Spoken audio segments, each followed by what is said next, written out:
Can y'all hear me? This nigga get a different emoji every day. What's that? Hey, that was you. Man, I can't even call it. You, say what? I said up here working, trying to get some money, man. Can't complain. I already. But hell yeah, we got a lot to discuss too, though, man. Hold on, let me make sure I got everybody in here. Wes, can you hear me? Can you hear me and landlord?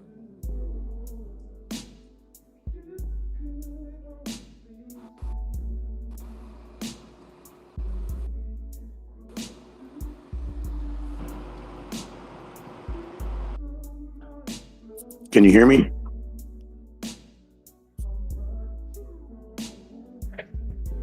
Mic check.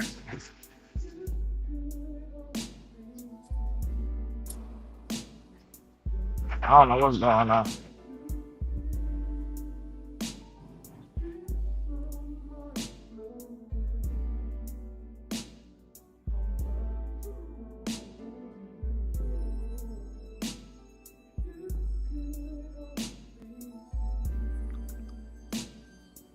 Hello, hello. What's cracking? What's cracking? Can y'all hear me?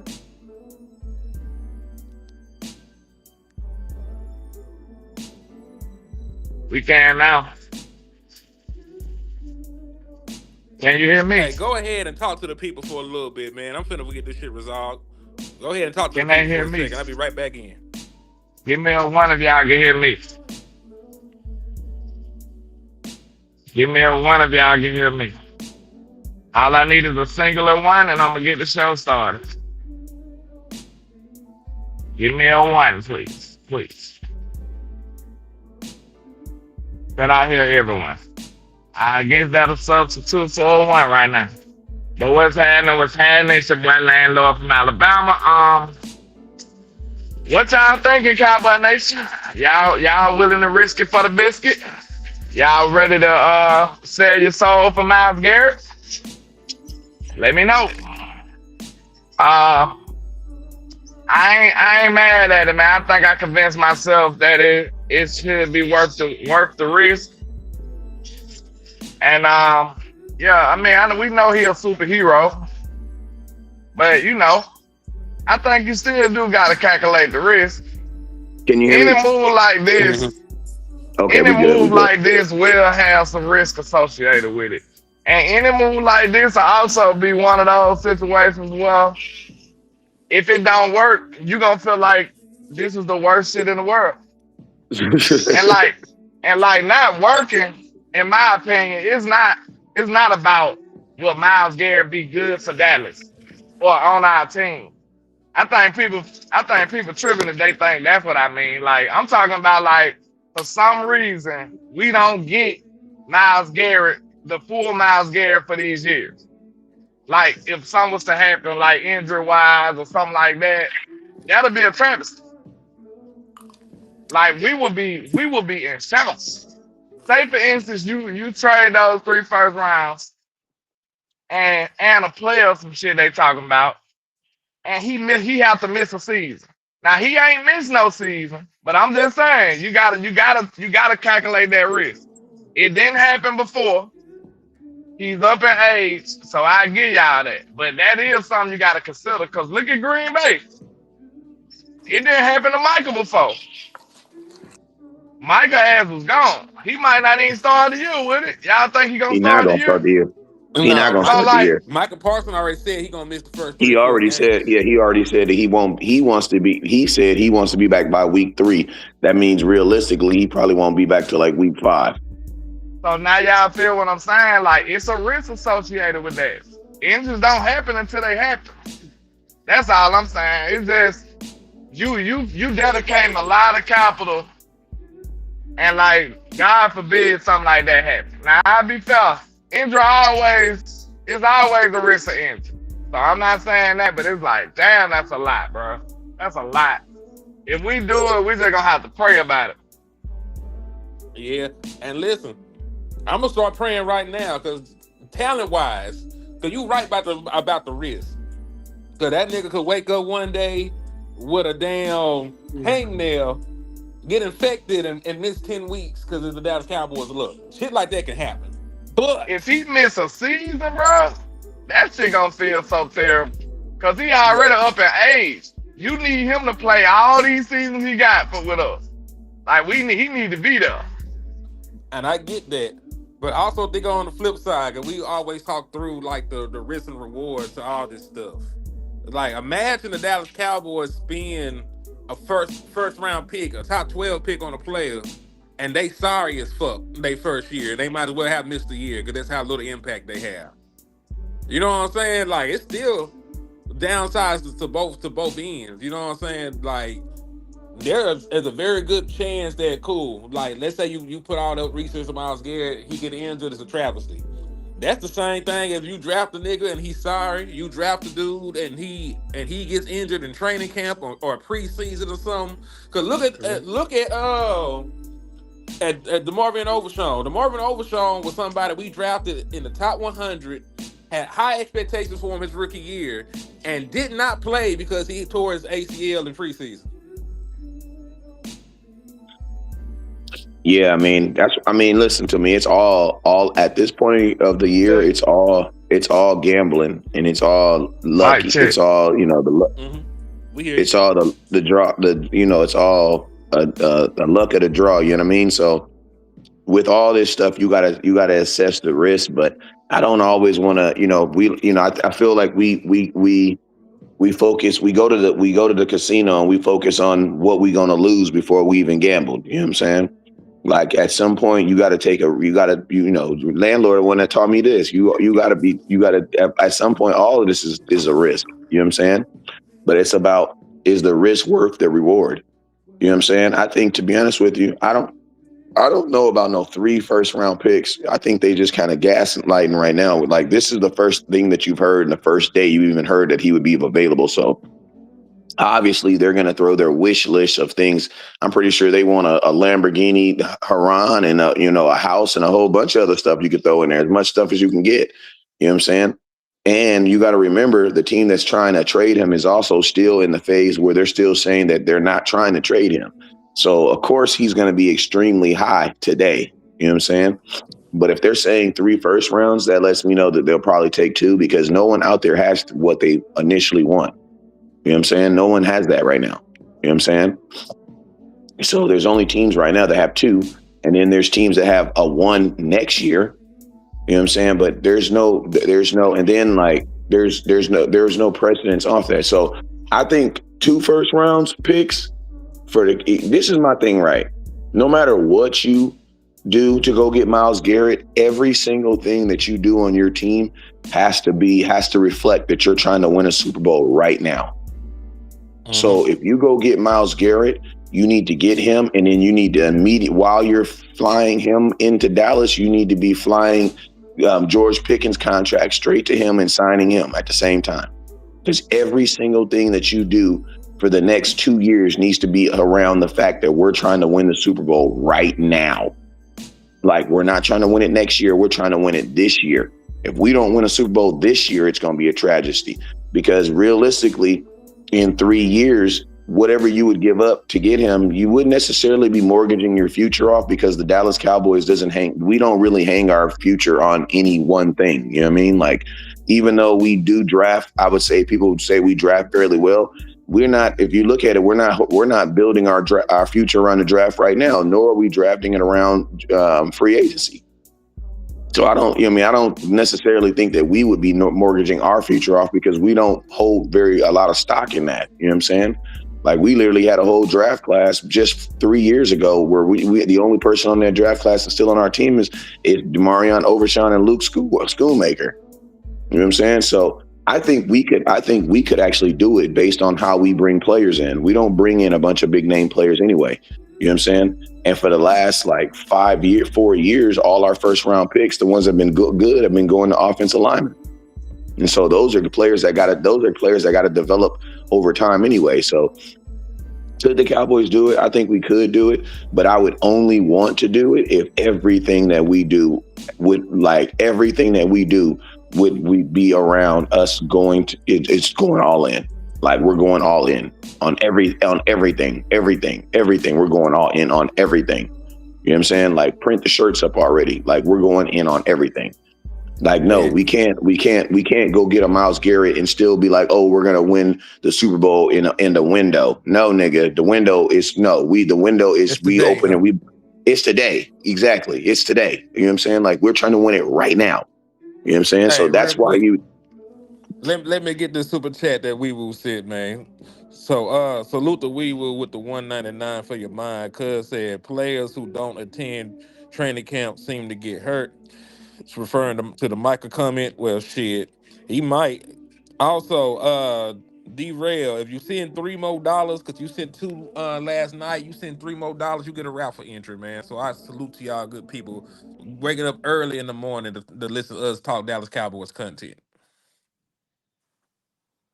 Yeah, I think Micah did. Micah, he didn't train. He didn't attend training camp, but Micah was still very much in tip top shape. Like I don't blame Micah injury on him not going to training camp. Micah just got injured on an explode. Mike, I'm gonna be honest with you.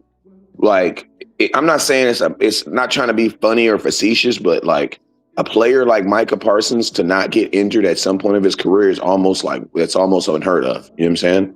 So especially the way he plays, as explosively that he plays, I don't think it had anything to do with training camp because to think that Micah Parsons was just sitting at the house not doing anything is asinine. Like he was working out for sure. You know what I'm saying? He just wasn't working out with the team. You know what I'm saying? So yeah, and you got guys like Orlando Standrick who was at training camp, walked on the field and stepped wrong and tore his ACL the first day of training camp. I was there. Hmm. So I mean, you have weird situations like that. You know what I'm saying? I just think that it's a one-off situation. But for players like Micah that play at a high level like he plays, for him not to have gotten injured already, that was already like a wow thing, a wow factor. You know what I'm saying? So, but I don't think it had anything to do with training camp because you got players that go to training camp and still get hurt. I agree. Also, salute to Derail for the other $3. They got you up to five, so they got you another raffle entry, man. Salute to you. Land, talk to me, Yo, man. Let me know, cuz are you of the mindset of it, if we gotta be able to compete like this very season? Like if we trade for Miles Garrett, we gotta go deep this year, correct? that's the only way. That's the only reason you would do this. And I feel like Facts.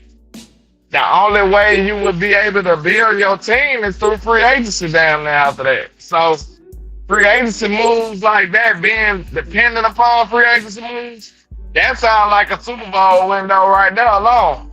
Facts. So you would have to do that. Like nobody wants to just solely depend on free agency.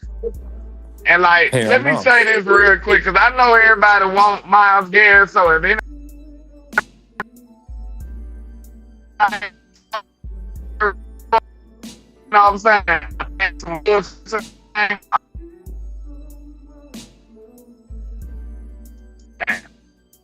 No, they was. Hey, listen to me. I don't. I think Jesus wants Miles Garrett because he bleeped you out as soon as you start saying that. Yeah, that was a move from the Lord. Say The something. Lord said. The Lord said I didn't have that. The Lord said I only made one Miles Garrett. I don't know what he talking What about. a Mike You're check. back. Can you You're hear? back. Go ahead. Why you still got it? I all I was saying was the only reason the risk, we know that with any player comes a risk, but the only reason this risk is so significant is because of how much you got to give up. That's why Hmm. this risk is so significant. It's not the same as drafting a player or spending one first round pick on a player. Like we know every player comes with a risk of injury and all that. But this risk is associated with giving up a whole fucking lot. That's what makes this risk something that you should consider. That's all. Hey, Agreed. but think about this. Hold on, Think hold about that this. thought. Hold that For thought. I do have to cut you off because Lou ain't said nothing since he been here. So let me get Lou in here, then I'll let you cook. Yeah, what's good, John? Yeah, I was sitting back. Nah, you Gucci, man. Cause What's listen, happening?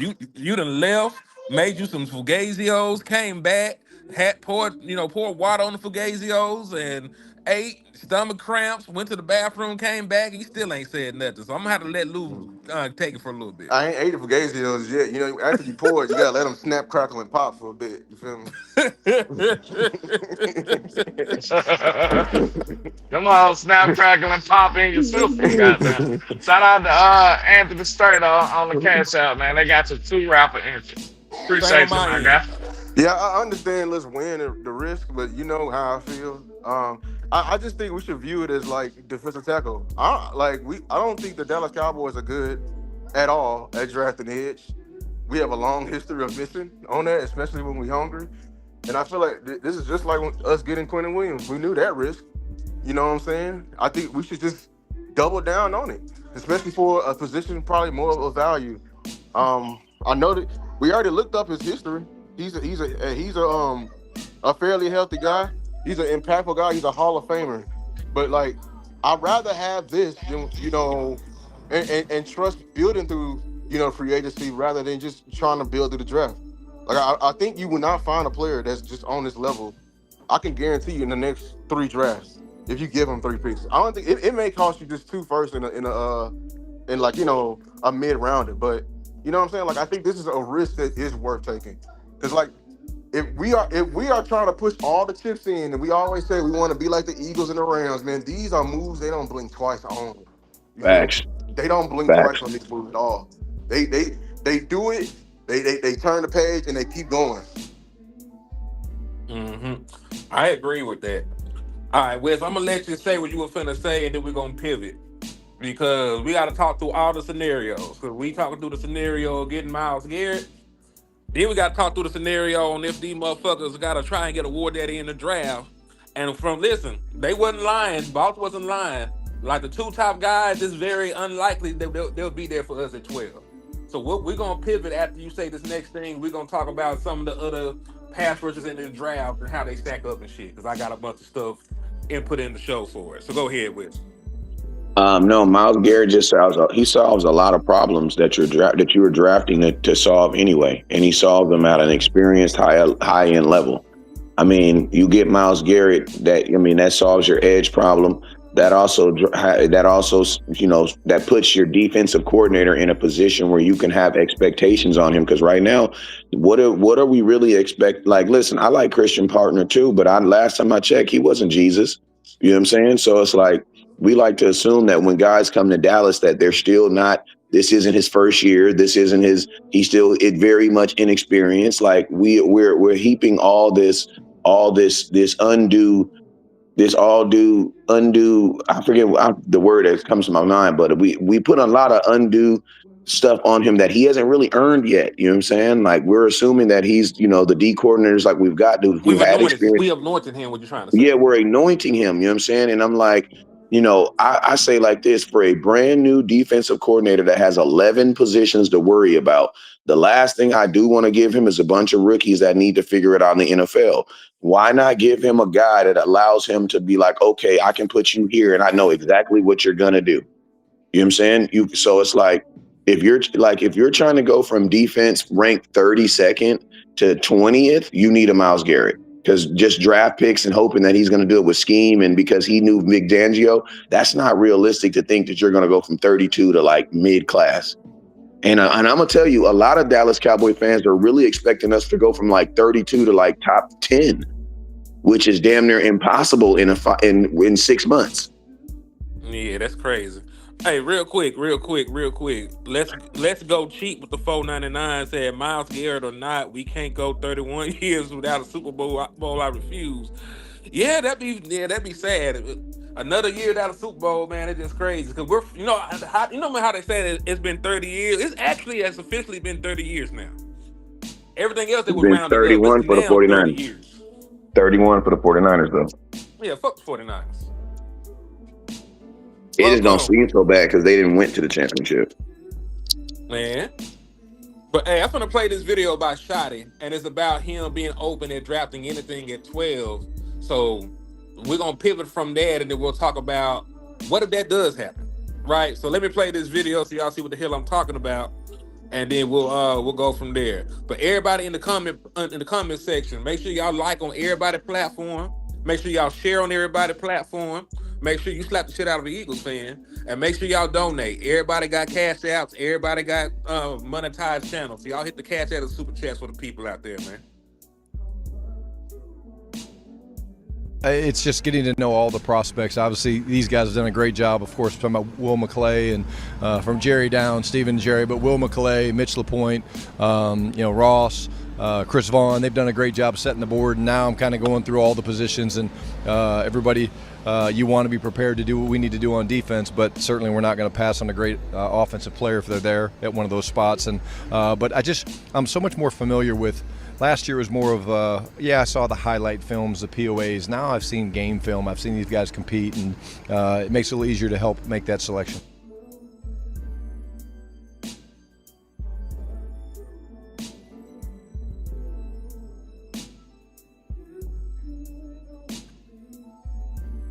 Hey, did that thing stop playing, or am I tripping? I need you to stop leaving your own show. It stopped playing. Ain't that some bullshit? I'm trying to run a very big show on a very small device, so that's probably why it's hating me out right now. Nah, I'm just playing with you. You Gucci. Any of you like my father-in-law, he'll invite you to the party, and then he'll find every reason to go to the store, go to this and go to that. I'd be like, Pops, you just don't like being around folks. That's how your father-in-law be moving, man. For real, bro. Like, he got to go get some chicken, or he got to go get this, or he got to go get that. I like, Pops, you just don't like, you like people having people at the house, but you don't like really being around people like that. So pretty much, so I'll summarize it then. Since it didn't play, and I'm not gonna make the show crash again just to hear Shoddy ass play 30 seconds of talk. He basically saying, man, depending on how the board fall, he ain't gonna force it at defense. You know, he's prepared to draft a Jeremiah Love. He's prepared to draft a Jordan Tyson. He's prepared to draft, the best player available. And if that so happen to be offense, then God damn it, he gonna get them. He gonna get them. And he feels more prepared to do that this year, than he was year one. So we're gonna talk about that, man. If we don't get Award Daddy at 12, and it just don't fall like that, we just gonna go through some of these other candidates to see if they can actually be what Dallas Cowboys is looking for. Also, salute to Decourt Owens with the 2-piece. He said, our second chance at Charles Haley. If we do give up the mortgage and give up the form for Myles Garrett, it definitely would be a similar situation. Nah, he better than Charles Haley. I'm sorry, we in a different. I mean, that's fair. Yeah, he's better than Charles Haley. We talking about we in the racial. Lou, yeah, you know. What I'm Lou, how old are you, Lou? He's better than Charles Haley. How old is you, Lou? How old is you, Lou? And ask you that question. How old is you, Lou? How many depoys this man got? How old is you, Lou? Count this man depoys, man. Well, I'm gonna tell you this, Lou. You young whippersnapper, you ain't gonna be disrespecting Charles. How many depoys this man got? You ain't gonna be disrespecting Charles Haley. You good? Nah. You good? But he's definitely the Charles Haley of our generation. I put it to you like that. He is definitely the Charles Haley of our generation. And I'm gonna be honest with you, like, could you listen? The reason why I think you might even get a better Myles Garrett is because Myles Garrett ain't never been on a winning team. So imagine what Myles Garrett would do on a playoff run. Like, Charles Haley was coming off of a team that was going to Super Bowls and was going deep into the playoffs and was going, like, he had a legacy already. Charles Haley got rings from Cowboys, but he also got 2 rings from the 49ers before he even got here. Myles Garrett been given 20 first player to win 5 of them. Yeah, Myles Garrett been going crazy on a losing team. So just imagine him coming to a stadium where it's like, bro, like, I'm actually going to be able to win. Like, I'm actually going to be in a situation where I can help a team win, get to a playoff. Bro, Myles Garrett, Mike, and I'm going to tell you the last thing I'm going to say about him is, since he's at the end of his career and probably not getting another contract, the Dallas Cowboys would let him run it up. Like, I think there's part of the reason Micah never got over 15 sacks is because the Cowboys didn't want him to get into that atmosphere of that type of money. He ended up getting it anyway. You know what I'm saying? Just not in Dallas. But not in Dallas. But I promise you, if the Dallas Cowboys go get Myles Garrett, bro, they're going to set it up for him to get 20, because they will for sure want him to break that single season sack record in a Dallas Cowboy uniform, for sure. Jerry Mm-hmm. likes he loves history. He loves being a part of history. And more importantly, he loves the Cowboys making history. Like he loves that. So you go get a Myles Garrett, bro. Jerry will live 5 extra. It'll put years on Jerry's life. Just watch this shit. Yeah, yeah. It will put I'm five telling you, years. It will I'm put telling five y'all, years on man. Jerry's life. With all due respect to Charles Haley, we are not talking about a player in that tier.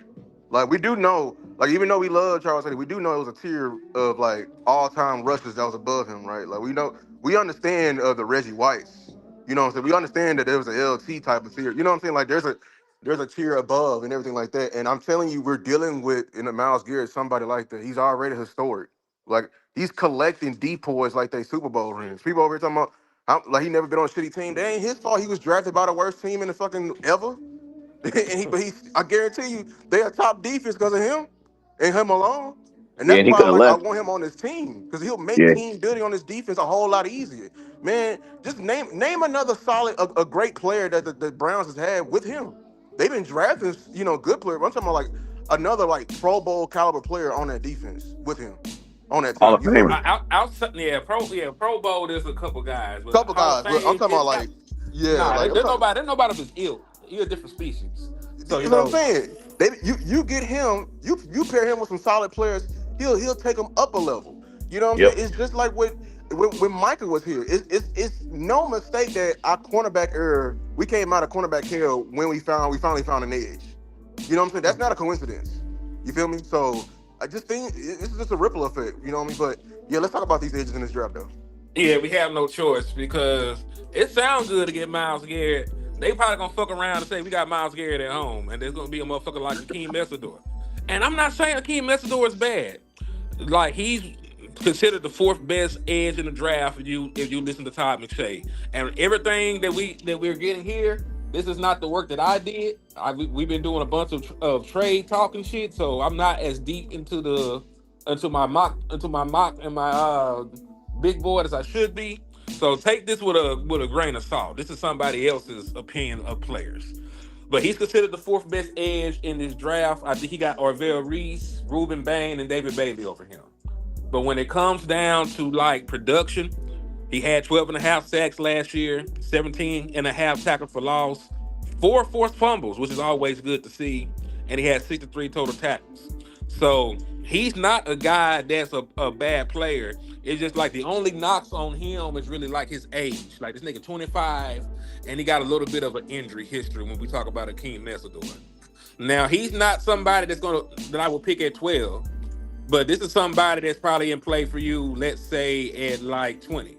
If you like him and you think he's that kind of player for you that can come in and have a instant impact, he will probably be available for you at 20. So I don't know. How do y'all feel about Akeem Messador? I ain't really got the pulse of y'all. Like, what do y'all think about Akeem at like 20? I mean, he's a solid player. I love his motor and everything like that, but I don't think he's somebody who can lead off this room probably in the next couple of years. I'm just being honest. He has a lot of issues with him. People, I've never seen as many people use his age as a green flag. I think that's a red flag. You know what I'm saying? That means you're getting closer to where you cannot learn new skills just yet. Then I'm not a people. I know he's strong. You know what I'm saying for the college, but I need people to understand that this is the NFL. And if y'all didn't see us last night on how different the strength is when we was playing that video of Myles Garrett and how he was literally bigger than a rookie D tackle. Like it ain't never ever should be where the D end is bigger than a D tackle. You feel me? So there's gonna be just a gap of him getting used to this strength. So I mean, Mesidor is solid. Do I see some as a war daddy? No, I see some him being like coming in and being a part of being a solid part of this rotation. hmm What about y'all, landlord? What you think about Akeem Messador? Yeah, I told for the most part, when it comes to these defensive French players in the draft, I'm not a big fan down there. Far as them being instant impact, I feel like Bailey and Bane will be an instant impact. And not even saying that they'll just be world beaters day one, but I think you can get some from them. But anybody outside of them two, I wouldn't bet my money on them being like life changing, impactful players year one. So I think he might be solid, but I wouldn't want to bet my money on it. I wouldn't want him to be what I'm putting all my eggs in the basket for. But I do need y'all to know this in this situation, because we're just talk about hypotheticals right now. You know, we're talking about the hypothetical of Myles Garrett's not in play, and they already drafted like a wide receiver or some shit at 12, like a Jordan Tyson or Jeremiah Love is at 12. They drafted him. Now we got to pivot to find some other way to fix the defense. So you know, You need it's to really be traded. You need to be you need to traded. trade. If you want Like you ain't gotta force your hand far as doing that. You don't have to force your hand just because he there. Like you still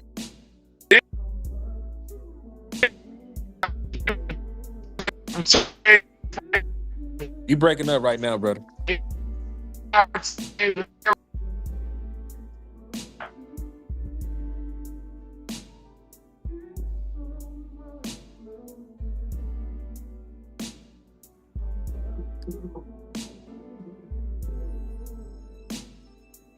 I couldn't hear you, bro. You had went robot for a little bit. What you had said? I just basically say there's other ways to build your team. You don't have to draft him just because he there. You should be going to trade. You should be heavy in the trade market, trying to get to at least a decent veteran edge or two. You will just have to overpay. Cause it's people that we can get. We just try to feel like we don't want to overpay.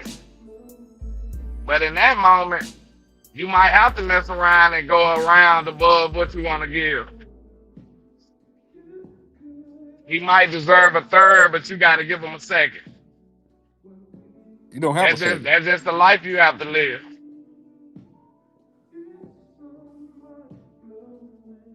So I'm trying to see who is worth giving up to get. You know what I'm saying?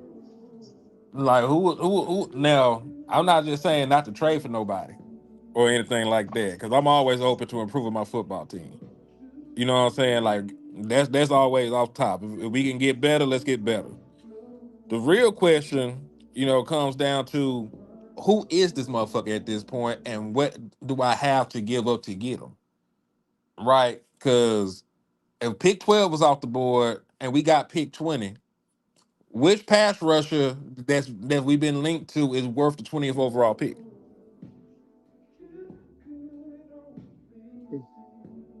Probably you nobody want unless to you get nobody until they get on the. I mean, they all worth it if you're willing to give it up. You know what I'm saying? Everybody, you're only worth what someone's willing to pay. You know what I'm saying? So, you know, I almost feel like something else that we often need to understand too is like there's this real big movement on players getting held back. So, like literally, it was a coach talking to me about asking me if I was going to hold my son's 11, but he'll be in 8th grade in like 4 years. And there was literally a coach talking to me about asking me about the possibility of holding my son back in 8th grade. And so, man, players are going to be older when they come into the NFL. I mean, that's just kind of especially on defense, that's just what's happening right now. You know what I'm saying? So, and if I wanted to get instant impact, you know, remember, we're not trying to win a Super Bowl in 5 years. So I don't care about re-signing him in 5 years, obviously. You know what I'm saying? We're trying to win a Super Bowl now. So if I had to come in and had to find out a guy that can adapt and be able to move like a pro right now, it would probably be a 26-year-old rookie. You know what I'm saying? And the mindset that we just have to understand that is no matter what he does, no matter how great he is, this is a 5-year run. You know what I'm saying? We're going to get him for 5 years and then possibly 6 if we franchise tag him. I mean, and at that point, you would be understanding what you got. You know, you're drafting to do it. If you're drafting a 25, 26-year-old guy, you know this is not a guy that's about to play for you for no 10 years. So as long as you're okay with him playing for you at least 6, then you do it. You do it. Because it's not about this. Jesus is about to come back. So we don't care about what's happening in the next 2 years. It's about what's happening right now. You know what I'm saying? So if I had to put it on someone to do it right now, I mean, I would be more open to trusting a 26-year-old rookie than a 22-year-old rookie. So this is the thing. Maybe let's be frank, because let's just have an open and honest conversation. Because we got a couple more prospects to look at. I don't think outside of 12, like outside of the top guys, I don't think there's anybody in particular that can come in and save your life. You know what I'm saying? Like they can be there for some emotional support, but I don't know if them motherfuckers is suited right now, day one, to come in, and just lead the charge and all this other shit. Right? I don't think this is the kind of prospects 20 and back. But let's say you get one of them, and then you still bring back Jadeveon Clowney, after the draft, because when you sign veteran players like that after the draft, it don't fuck with the comp picks and shit. You know what I'm saying? So like maybe they bring back a Jadeveon Clowney.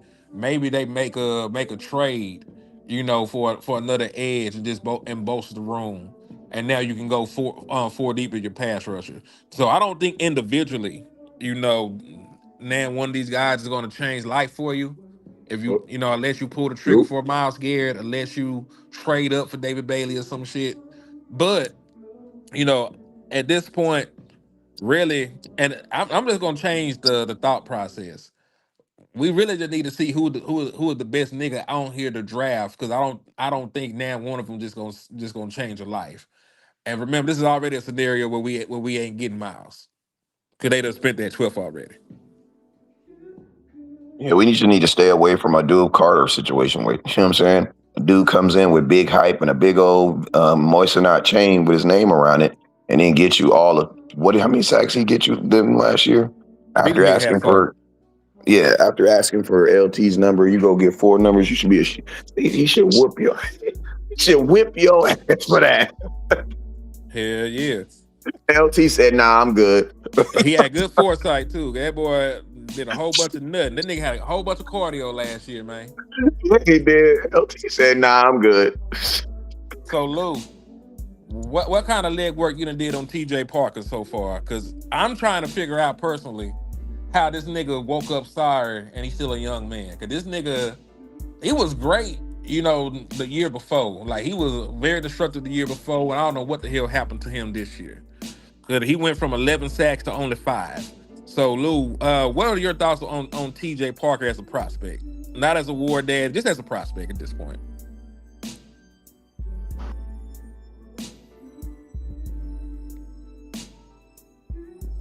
Lou, your mic, your mic probably off. Lou,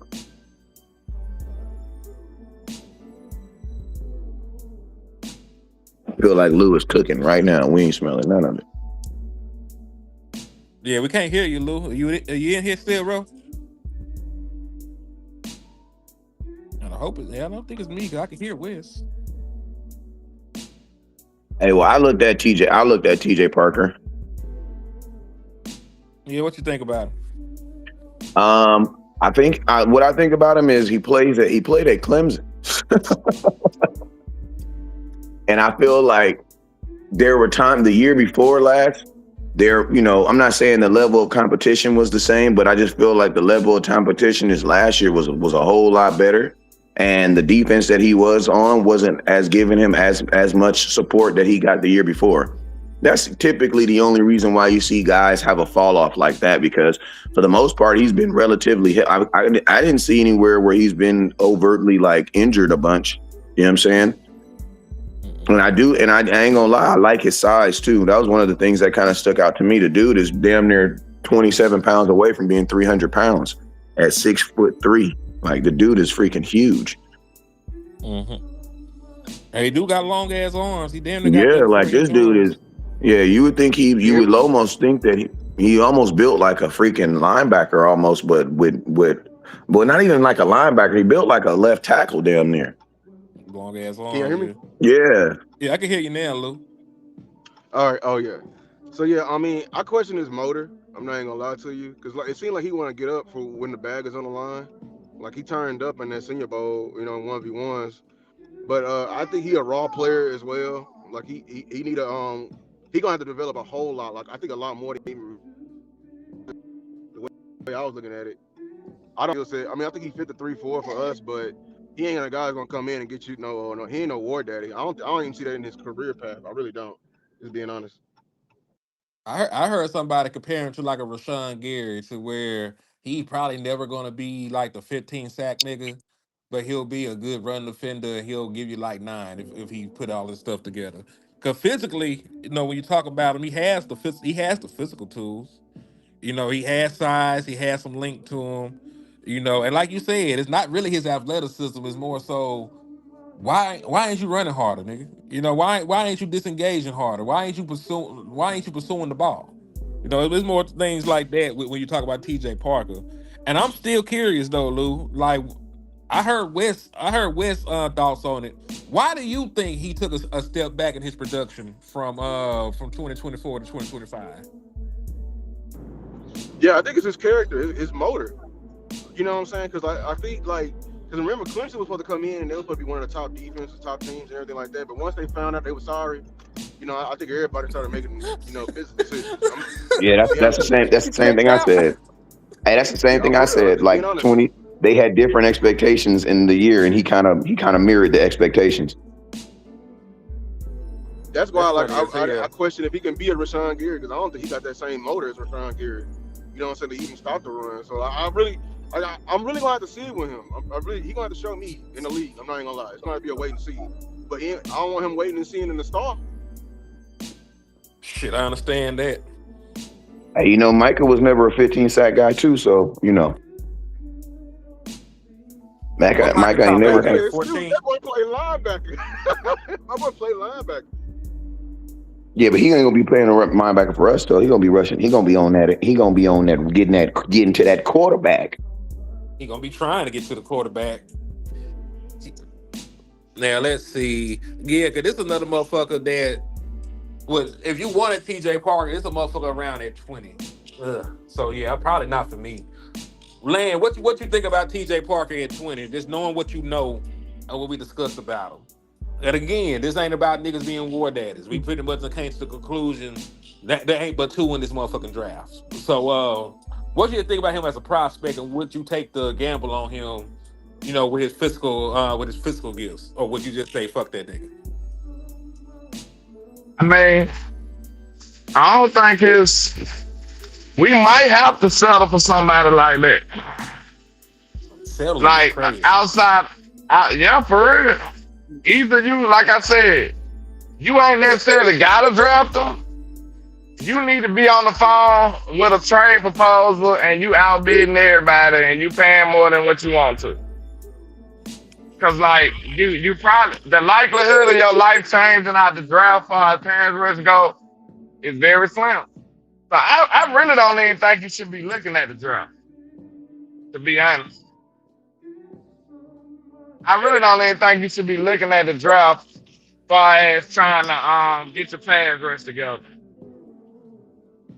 Like And you know you what? I definitely low key shouldn't agree. be you definitely shouldn't be trying to say it's all or nothing. Like you gotta draft edge with 12 or 20. You definitely shouldn't be doing that. Nah, but we still gotta leave no stone unturned. I'm with y'all niggas when y'all say trade for a motherfucker. I'm just saying we gotta also look, cause these motherfuckers love the draft. So we gotta check the Carfax on these motherfuckers that's up there. Cause we know damn well I if they want them to do draft any both one of them. in the perfect world. Yeah, we know damn well if they In the draft one of perfect these world. niggas, they're gonna be out them videos saying that, hey, TJ Parker, new TJ Watt. Like, nigga, what? What kind of comp is that? y'all know, Yeah, y'all know how these niggas they be gassing if coming. they do that. Yeah, they gonna be gassing shit like that. I'm not gonna lie, man. No, but there's some guys in here, like I want them to do both, trade for a guy and get one of these guys in here. But there's some guys I do like. It's just these the guys I like. I'm very much so questionable Who on. you Man, I like, just feel. Lou? Yeah, I like that dude out of Illinois, Gabe Jacos. I guess I'm saying his name wrong. That's my He nigga too. explosive, and he elevate his play. he elevate his play like on a higher competition. Like when it was time to play Ohio State, you know what I'm saying? Like and like I love. I want him just in the room. Like I feel like he got a good motor on him versus the run and versus the pass. I really like this kid, Jakas. I do as well. He's one of my pet cats, so I make sure to have his ass in the in the video prepared. But yeah, man, Jakas, they consider him a top seven edge prospect. Oh, he had 11 sacks last year, 13 and a half tackles for loss, 44 tackles, a forced fumble, and a pass breakup. Got long arms, 33 inches, 260 pounds, 6'4". And I agree with you, man. Like, he's somebody that I don't have to question in terms of want to, and motor. You know what I'm saying? Like, this is somebody that's going to get out there. He's going to perform from whistle to whistle. He got enough size and enough length so where he could disrupt the quarterback. And he's not like this super athletic nigga. There's a reason why he didn't run and shit. But he's somebody that I think, if I'm not mistaken, this nigga got a wrestling background. If I'm not mistaken, this motherfucker used to wrestle, and that's why he's so good with his hands and getting motherfuckers up off of him. Let me see. I can't remember. Because I think I saw that. And yeah, matter of fact, they comping this nigga to Trey Hendrickson. They say he won't be a first rounder because of his athletic profile, but he got excellent hands. He has a strong wrestling background. So I wasn't crazy. So this might be a motherfucker if you have to reach, because you ain't got a second round pick. But if you're comparing him to like Akeem Messador, who got red flags, and you compare him to TJ Parker, who got red flags just because, bitch, you don't give enough effort. Like, I probably would have Jacosta over them niggas. Like, real shit. I know that might not be popular, but I probably would. I do Would too. take a fly on I do. Jacosta. I do. But can somebody shoot this nigga in the chat though? He being disrespectful. I ain't gonna lie. Get his ass about here. That Marvel nigga, get his ass about here.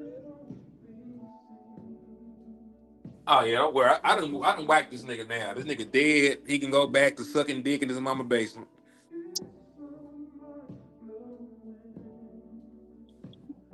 Hey, I'm gonna tell you the best thing you can do to a troller is pay him no attention. Let's let them say whatever. Pay them no attention and just let them keep running the algorithm up with their dumb comments. Because remember, dumb comments, stupid comments, good comments, they all pay. That is true. That is very true. But what y'all think, man? Because eventually a troll will literally say something dumb, and then like 5 minutes later they realize that we're not giving them the action they want. So then they'll start talking about what they actually want to do. They just looking for attention. Their girlfriend didn't give it to them. They ain't got a girlfriend. That nigga got an OnlyFans page with him and a fleshlight, and the only motherfucker subscribe to it is his daddy. Yeah, but I mean, just to speak, I I don't think I don't think any college player can be considered a war daddy. Like what you did in the NFL just means nothing. I mean, what you did in college just means absolutely nothing in the NFL. You know what I'm saying? I think only experienced players who have already done it can be considered a war daddy. So if you're looking for someone who's already done it, Myles Garrett is your way to go. And Myles Garrett is more guaranteed than anybody you could pick at 12 and anybody that you could pick at 20, or both of those people that you could pick at 12 or 20. So if your mode, that's why I said, like, whenever free agency started, you need to decide right then, are you trying to win a Super Bowl this year, or are you trying to win a Super Bowl next year? Because if you're trying to win a Super Bowl this year, everything that you do should be centered around winning a Super Bowl this year. And that's you know what I'm saying? Like, that's what, and then to keep it real with you, like, you got to think that the pick 20 is an extra pick anyway. So you should only be really focused on the only pick you're really giving up is pick 12, because you weren't going to pay Micah anyway.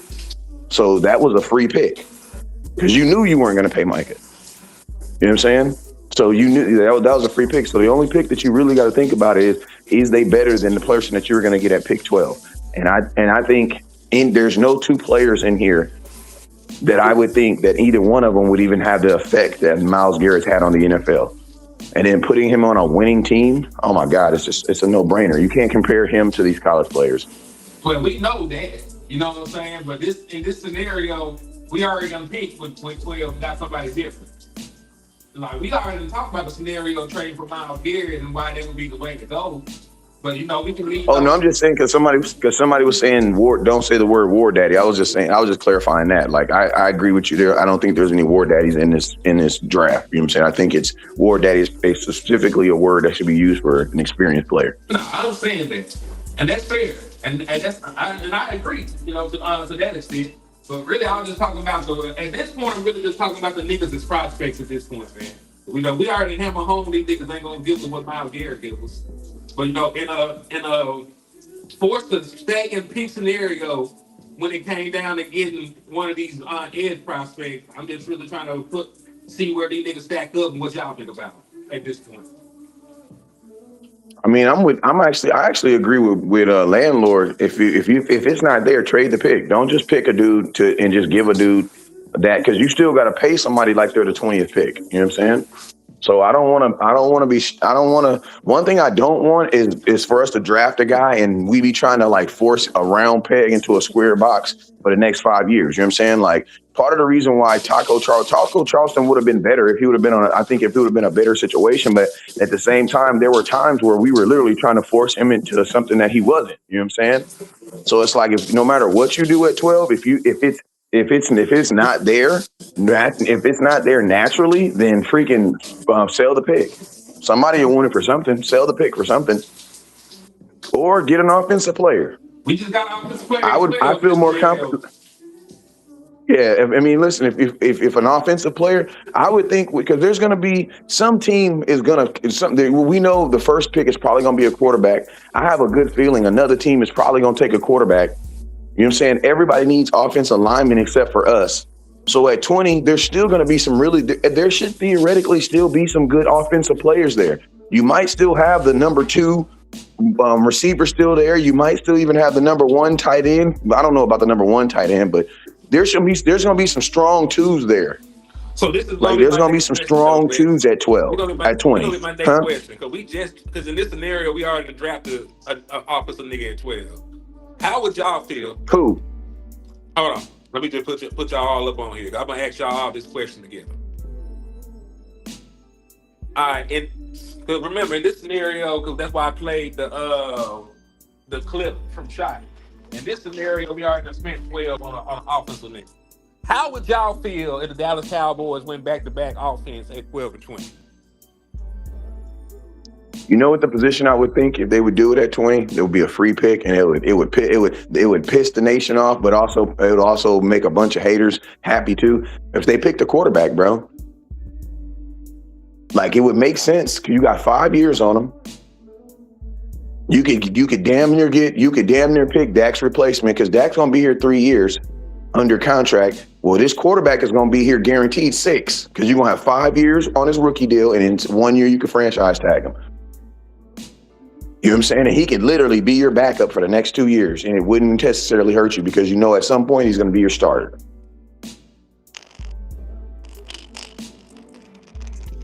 I mean,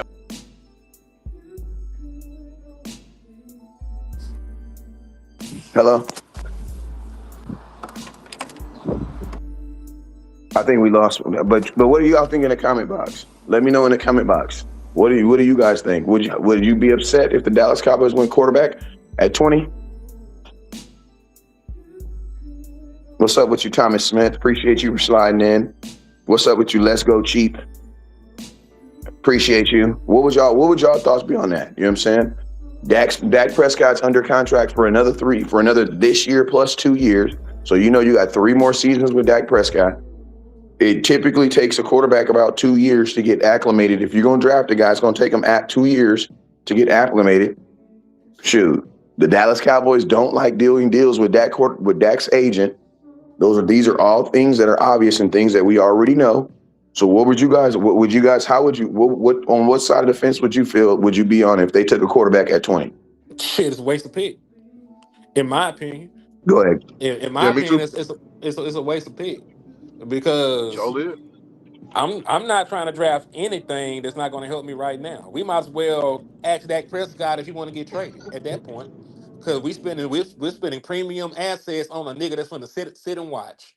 Sit and watch. Instead of getting Dak another weapon, instead of fixing this defense, we gonna get a motherfucker that ain't gonna play, that's gonna hold a clipboard. So I would hate the shit personally because that shows that you're doing too much shit. You can either build a team for now or build a team for the future. A backup quarterback is a move for the future. So that shit don't even match up with the kind of shit we talking about. You know, like if you spend that kind of assets on a backup quarterback, you know, then you might as well holler at Dak and say, "Hey, man, I know you got a lot of love for Kellen Moore. I know you're from Louisiana. You know, let's get you home. Let's get you home." Cause that's how I feel at that point. You at that point, if you're spending premium assets on a nigga that's not gonna play, then you might as well, you know, say fuck it. You ain't really trying to compete right now. Because you could have did anything else with that pick. You could have traded it back. You could have traded it for another wide receiver. If you wanted to trade George Pickens, you could have traded for a War Daddy. You could have did anything else in the world with that pick besides draft a fucking quarterback. Especially when you could still get a quarterback in later rounds and develop. Because every time these niggas go out here and try and get a quarterback in the top round outside of fucking Troy Aikman, the nigga they attached to is bullshit. Paxton Lynch in the first round would have been bullshit for the Dallas Cowboys. Johnny Manziel in the first round would have been bullshit for the Dallas Cowboys. So I don't like them to do that shit. You know what I'm saying? Now I get it. I understand Dak Prescott is aging. But man, if you're doing that much for a future, like we might as well not even watch the games, bro. We might as well not even watch the games this year. We might as well just see them to year 3 of the Dak Prescott contract. Say fuck it. Yeah, I mean, I agree. I can agree with you. I would probably be I wouldn't necessarily consider it a wasted pick just because, like, I plan on being a Cowboy fan until the Lord take me off this earth. You know what I'm saying? And I'm hoping that's at least 80 years. So it's like, you know, I understand that there is going to be life after Dak Prescott. And I'm going to be honest with you, like, as much as I want to win right now, I also feel like Dak Prescott and this team is always going to be good enough for where we're going to have to reach at some point for a quarterback anyway. So it's like, if I got a free pick that can put me in, and this, I'm going to tell you, it's only a wasted pick until the kid has to play. That's it. As soon as the kid has to play, then it's not a wasted pick anymore. You know what I'm saying? Now, Dak has done something, you know, Dak has been missed, except for last year. Dak has historically missed at least 1 or 2 games a season. You know what I'm saying? So it's like, and if your offense is as good as it's supposed to be, then guess what? Like, I would rather the Cowboys, because we've actually done really good at getting wide receivers in the 3rd and in the 4th that I just don't like paying these guys and like they're number ones, but we've actually done good drafting wide receivers, you know, outside the top 100 and them being pretty solid. Like Cedric Wilson was a guy that probably wouldn't have gotten no burn, but he got burned in Dallas and ended up being solid for us. Jalen Tolbert, he was cool, but I mean, look where he was drafted at. He was cool for what we drafted him for. Michael Gallup, he was cool for what we drafted him for. So it's like, I have faith in that, but I have zero faith in the Dallas Cowboys, you know, finding another Dak Prescott, a guy in the 4th round that's going to play solid for 10 to 12 years for me. No, I do not have faith in that.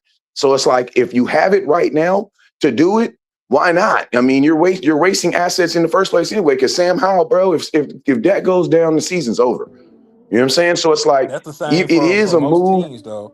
And I'll say, You're absolutely right. But But to your point of not trusting the Dallas Cowboys, they've had more success in that approach than trying to target niggas in the top round. Tony Romo wasn't drafted. Well, that's because we got lucky but you got to remember that we got lucky because these guys played forever. We didn't really had to go back and do it either. Like, Dak has been our quarterback for 10 years. Tony Romo was our quarterback for 10, 12 years. You know what I'm saying? So it's like for the last 20 years, we've had 2 quarterbacks. So we've actually gotten blessed. We haven't been like the Cleveland Browns, who literally have had 17 quarterbacks in 10 years. Like, we've gotten blessed in that aspect. So that's why I'm saying, like, and listen, I would want the Dallas Cowboys obviously to spend it on something that we can use now. You know what I'm saying? I would rather us give it to the Cleveland Browns for Myles Garrett versus going to go get a quarterback. But I'm just thinking about life after Dak at the same time, because life after Dak is going to come faster than we know it. Like, it's going to come faster than we know it. You know what I'm saying? And I promise you this right here, if we don't win a Super Bowl in the next 2 years, he won't be here on that last 3rd year. Like, he won't be here. The Cowboys will trade. They will figure out some way to get him to sign that trade clause, and he'll probably even want to be traded by then. Because we all said the window, how long is this window? Well, if the window's only going to be open for 2 to 3 years, that means then guess what? In 2 to 3 years, we have to have the quarterback on the roster. Like, I don't want to lose Dak Prescott and then we have to go into that same year's draft and find a guy that's going to be good, because that I know for sure is not going to work. Well, see, that's the thing. Not for the You think Cowboys. about being good right after Dak. You might need to be sorry. You just sat here and said yourself that Dak Prescott is going to be too good for you to be able to get a premium pick. Without Dak Prescott here, you can do that. You don't have to even reach and do that shit. You can naturally be bad for a year without Dak Prescott and then have a top pick and draft a nigga. Just like every other team. But that's what I'm trying to avoid. I'm trying to avoid not doing that, because guess what? They still got to go into the draft and pick a kid. Cool. And I don't know what the quarterback's going to look 5 years from now. Well, 4 years from now. I know this ain't the class to be trying to reach for a quarterback. Yeah, listen to me. I'm not pushing the narrative that the Cowboys should do it, but I'm just saying, like, that you asked what would be something that you would be surprised or you wouldn't be mad. I wouldn't overly be mad if the Dallas Cowboys took a quarterback at 20. I wouldn't, because I feel like it's going to be the same risk that you're taking, you know what I'm saying, with any other player. It's just the only difference is he doesn't have as many opportunities as a defensive player has, because a defensive player, you can just put him on the field. A quarterback, only one guy can play at a time. So I get that. You know what I'm saying? So that's where obviously I believe that's where the difference is, because if he was a wide receiver, nobody cares because you can put him as your third wide receiver. But as a quarterback, when will he actually get to play? He's gonna play during preseason. That's when he's gonna play. What y'all think about it? Yeah. What y'all good people think about it? Talking about this quarterback, y'all still on it? My bad. I had to come drop my kid off. Good. I hate it. Yeah, I absolutely hate it. Because one, we've seen somebody do it before. Remember Green Bay do it, and they do it because they're good at drafting quarterbacks. And they even hurt them, though, if you really think about it in hindsight. Because after they drafted him, I think Aaron Rodgers still had an MVP caliber season, but they lost in the playoffs. They could have probably used that Jordan Love pick on some more of that year. You know what I'm saying? So I just feel like if we not building all the way right now, what are we building for? That's just me. Like I said, I understand. I think next year, if we don't get this year into playing, what's the name? I think next year we should start looking for a quarterback. I don't think this is the year for it. It's the wrong draft for it, as far as prospects, and just I just don't trust the Dallas Cowboys using a high value draft pick on a quarterback for real. The only thing I trust them really to use draft picks on is offensive linemen, because that's what we've been hitting square on with offensive linemen. So go draft a center then. You think they go draft a center? Hey, we are for sure the offensive line whisperer, for sure. You know what I'm saying? Because think about this. In the last 5 years, 6 years, we've drafted 3 offensive linemen, and all of them are damn near all pro or at least pro bowlers. They've done well at the offensive line. We actually do it correctly, receiver. We'll get it. We'll draft the high quality receiver and put it behind and make a wide receiver too. Facts. And turn him into a star. We do it correctly. We do tight end. Facts. We don't. I think we were. I like our original plan of tight end, using a low value pick and just having just a slew of rotation and not spending a high value pick like a Shoemaker type pick when we know we got like a Jason Witten or a King, you know what I'm saying, like a dog right there. But I'm just getting to a point. Yeah, I'm getting to a point.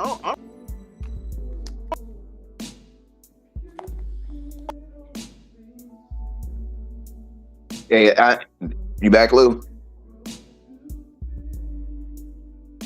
Hey, he said tight end. I wouldn't mind getting a tight end at 20. You know what I'm saying?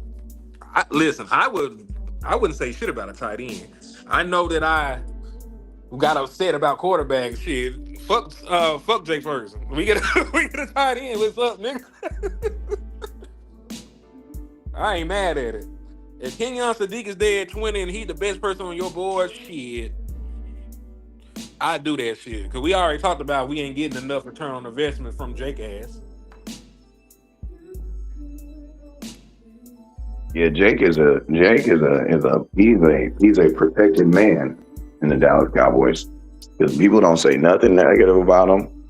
People don't, they got all these inherit. I posted a video. If the Dallas Cowboys, are you guys okay with the Dallas Cowboys tight end room?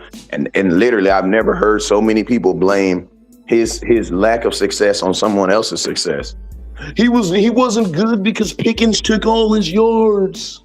Man, that Pickens barely had more targets than this nigga. They damn near had the I same amount know, of bro. That's why I opportunities. said I ain't never heard so many people blame someone else's unsuccess on someone else's success. Like, but you try to use that same excuse for CeeDee Lamb. No, it's because he dropped the ball. CeeDee Lamb didn't drop that many damn balls. He actually dropped the same amount of balls he dropped the year before. Yeah, That ain't But that ain't nothing. fans, they gonna pick and choose. That ain't Folks nothing. have I been heard. no fucking favorites at this point. And Jake Yeah, Ferguson, for some reason, is a fan favorite. I don't get it. I don't understand it. But they love that boy. And I'm not saying he's the worst player in the world, but he is not as good as people be making him out to be. man, people were defending his Yeah, fumbles. I remember people everybody trying to said, defend oh, his fumbles. it's because of Pickens. If Pickens took all his yards. I said, yeah, you're right. Yeah, I'm serious, man. But then you try to use that same, but then I try to be sneaky and use that same excuse with CeeDee Lamb. Oh yeah, but CeeDee Lamb. Oh no, it's not. It wasn't had nothing to do with Pickens. I'm like, all right. See, maybe it had something to do with them 4 games he didn't actually physically play in.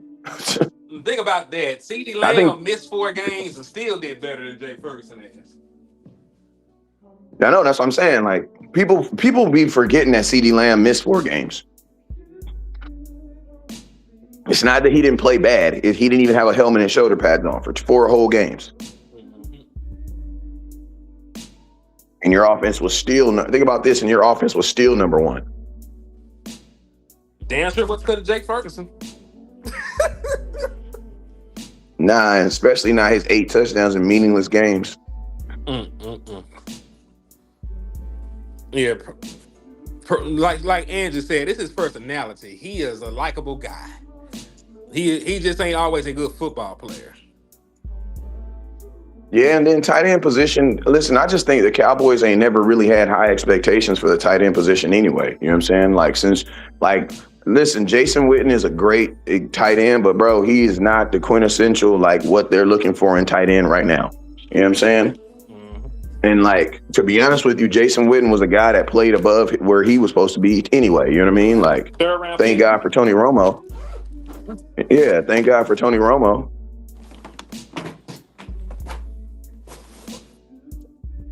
So I think, the Cowboys, we don't have high expectations for tight end anyway. Like Jason Witten was not a yak guy. He was not a get it down the field type of guy. He was not a, you know what I'm saying? Like he was not no speed option, you know what I'm saying, type tight end. He was a guaranteed catch on 3rd down and in the end zone. You know what I'm saying? But that's not, and he was a really good run blocker. You know what I'm saying? But in 2026, they're looking for your tight ends to be damn near wide receivers. So it's like in Cowboy Nation, we've never even had that. So I think we don't even be fathoming that. You know what I'm saying? Because we've actually had tight ends that were like the tight ends that could actually stretch the field and get down. You know what I'm saying? But Cowboy fans, y'all didn't want to see them. They didn't want to see them. Nah, that's a very fair point. And when we go live again, we'll probably have to break down some of the tight ends in the draft because I ain't gonna hold you. We looked at most of the pass rushers. There's still a couple that we could have covered, but we're gonna say that for a different time because I'm gonna take my ass to work. But we gonna look at some of these tight ends in the draft the next time we do a show because I think it's easier to replace Jake Ferguson than to replace anything else at this point. Yeah, I mean, I think in this draft, you could probably replace him or at least get the same type of talent. And then you got to think the Cowboys, we love doing, 12 personnel. So it's like there's a lot of times where there's going to be 2 tight ends on the field anyway. You know what I'm saying? So like you need someone behind. I like stand for it, but man, you can't be taking, listen, y'all either got to love, y'all, you either got to love Flournoy or love Stanford, but you can't love them all, man. Yeah, you gonna have to make a decision on what you're more comfortable being in: three wide receiver sets or 11 personnel. Like you said, which one actually gives you a better advantage? And listen, honestly, let's be 1,000% real. Ryan Flournoy being out there with CeeDee Lamb and Jordan Pickens is a much more intimidating thing than Jake Ferguson slow ass and Breakfast Span Ford being on the field together. Let's just be 1,000. Exactly. That's what I'm saying. So exactly. So like that, I think the tight end position would be a good OJT position because like you can walk away from Ferguson. You can walk away from you can almost walk away from everybody in your tight end room because you're not about to re-sign freaking Shoemaker. He's gonna be gone next year.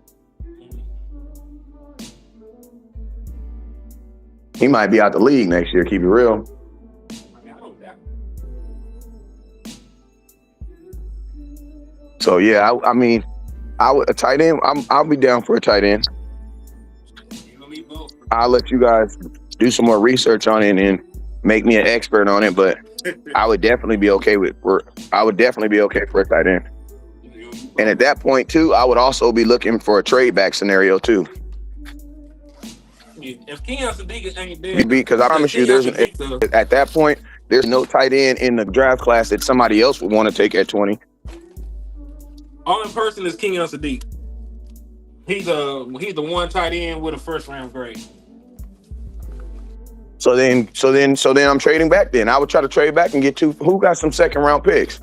If I can get the same tight end I'm gonna get in the second round and the first round, and then pick up some second round picks, then I would do that. Use that second round. Use that second. You pick 20 to get you into the second round and get that same type player you were gonna get. You just get them for cheaper, and then on top of that, not only do you get them for cheaper, but you get something else. Mm-hmm. I'm finna have to depart now, man. Let everybody know where they can find you. Cause I'm gonna take my ass to work. All right, man. It's Friday, man. You can find me on the internet under West Coast Cowboy. And don't think that Brian Sherman is not side. Okay. Yeah, you can find me on the internet. Just type in West Coast Cowboy, man. You guys already know what it is. Never look down, start up. And it's your boy Henny the Moore reporting live from the liquor store. Thank y'all for everything, the love, the support. On the way out, hit that super chat, hit that cash app, hit that share, hit that like. And when the video ends, please spin the block and hit that hype. Appreciate y'all for everything. And just like my brother